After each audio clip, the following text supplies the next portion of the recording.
राधे राधे। तो भक्तों, आज हम श्रवण करेंगे कामदा एकादशी व्रत कथा। युधिष्ठिर बोले, हे वासुदेव, आपको नमस्कार है। आप मुझसे कहिए कि चैत्र शुक्ल पक्ष में एकादशी का क्या नाम है। श्री कृष्ण बोले, हे राजन, इस प्राचीन कथा को एकाग्र मन से सुनो, जिसको महाराज दिलीप के प्रश्न करने पर वशिष्ठ जी ने कहा। दिलीप बोले, हे भगवान, चैत्र शुक्ल पक्ष में किस नाम की एकादशी होती है। वशिष्ठ जी बोले, हे नृपश्रेष्ठ, आपने उत्तम प्रश्न किया है।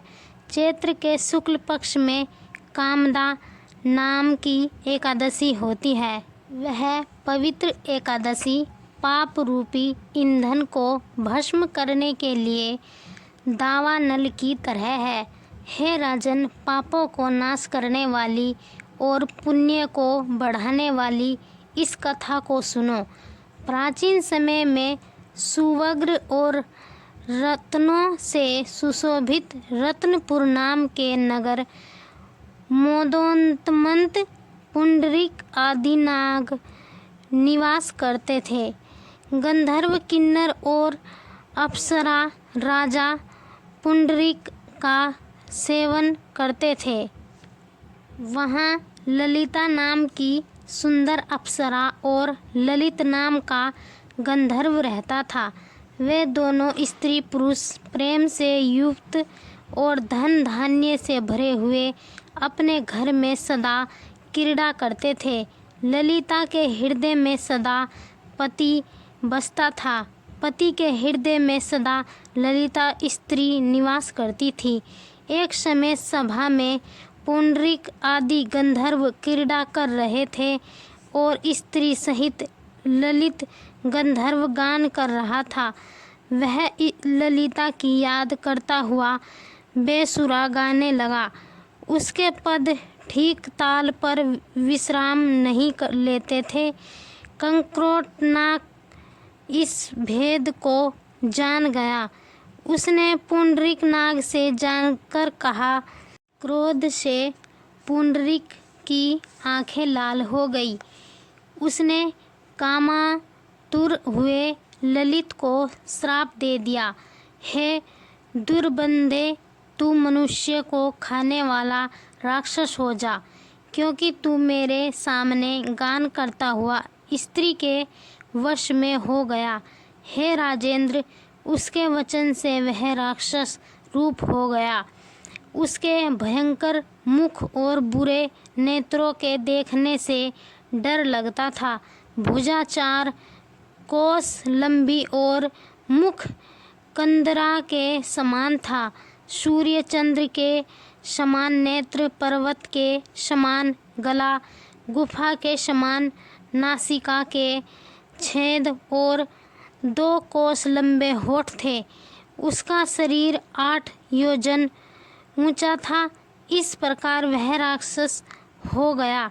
ललिता अपने पति की भयंकर आकृति को देखकर दुखी होकर चिंता करने लगी कि मेरा पति श्राप से पीड़ित है।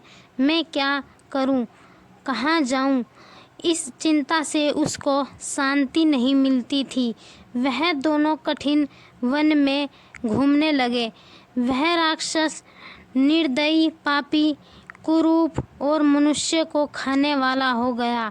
श्राप से पीड़ित होकर उसे रात दिन सुख नहीं मिलता था। ललिता उसकी यह दशा देखकर बहुत दुखी हुई और रोती हुई उसके साथ गंभीर वन में घूमने लगी।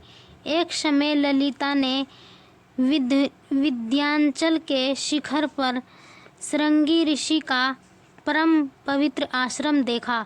ललिता शीघ्र ही वहां गई और नम्रता पूर्वक बैठ गई। उसको देखकर मुनीश्वर बोले, हे शुभे, तू कौन है और किसकी बेटी है, किस लिए यहाँ आई है, यह मेरे सामने सत्य कहे। ललिता बोली, वीरधन्वा नाम का महात्मा गंधर्व है, उसकी मैं बेटी हूँ। ललिता मेरा नाम है।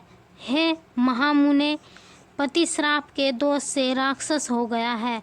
हे ब्राह्मण, उसका भयंकर रूप और बुरा आचरण देखकर मुझको सुख नहीं है। हे प्रभु, अब मुझे उसका प्रायश्चित बतलाइए जिससे वह राक्षस योनि से छूट जाए। ऋषि बोले, हे भीरु, चैत्र मास के शुक्ल पक्ष की कामदा नाम की एकादशी है। इसका व्रत करने से मनुष्यों की इच्छा पूरी होती है। मेरे कहने से विधि पूर्वक उसका व्रत करो। इस व्रत का पुण्य अपने पति के लिए दे दो, उससे उसका श्राप क्षण भर में दूर हो जाएगा। हे राजन, मुनि का यह वचन सुनकर ललिता प्रसन्न हुई। एकादशी का व्रत करें। द्वादशी के दिन ब्राह्मण के समीप वासुदेव भगवान के सम्मुख बैठकर ललिता अपने पति के उद्धार के लिए बोली, मैंने जो कामदा एकादशी का व्रत किया है उसके पुण्य के प्रभाव से इसकी पिशाच योनि दूर हो जाए। उस समय ललित राक्षस योनि में वहीं बैठा था। ललिता के इस वाक्य से उसी समय उसके पाप दूर हो गए। वह दिव्य देहधारी गंधर्व हो गया और उसकी राक्षस योनि दूर हो गई। हे नृप श्रेष्ठ, यह जानकर इसका व्रत अच्छी तरह से करना चाहिए। लोगों के हित के लिए मैंने तुमसे कहा है। ब्राह्मण हत्या आदि पाप और पिशाच योनि को नष्ट करने वाली इससे बढ़कर और कोई तिथि नहीं है। तो भक्तों, यह थी कामदा एकादशी व्रत कथा। आगे की कथा श्रवण करने के लिए हमारा YouTube चैनल सब्सक्राइब जरूर करें। राधे राधे।